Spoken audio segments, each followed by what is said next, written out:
Bolajonlar, mendagi buvijonlar tayyorlasa ham o'xshab chiqadigan xurasam tayyorlashni o'rgataman. Bir stakon yog' solingan suv, 200 ml sut, 1 choy qoshiq tuz, 25 gramm pariman xamir turishi, 100 gramm shakar, 1 kilo un solib xamir qorib, 70 gramm saryog'ni xamir orasiga mushlab yedirib yuboramiz. 1 soatga muzxonada tindirib qo'yamiz. 500 gramm saryog'ni pergament qog'oz orasiga qo'yib, to'rt burchak shaklda yoyib olamiz. Xamirni shu ko'rinishda yoyib olib, o'rtasiga saryog'ni qo'yib, shu ko'rinishda taxlab, yopib 45 cm uzunlikda yoyib, yana 2 marta taxlab, xonaga 1 soatga qo'yib qo'yamiz. Uni yana 45 cm uzunlikda yoyib, oxirgi marta yana shunaqa taxlab, yarim soatga muzxonada tindirib qo'yamiz. Xamirni shunaqa qilib yoyib olib, 450 dan o'lchab, shunaqa shaklda kesib olamiz.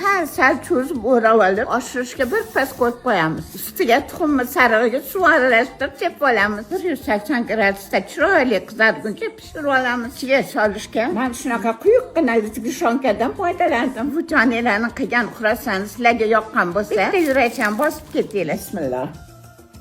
Bay. Ustilari qarsido, ichlari yumshoq. Saryog'ning hidlari, ta'mi shundoq kelib turibdi. Juda mazali.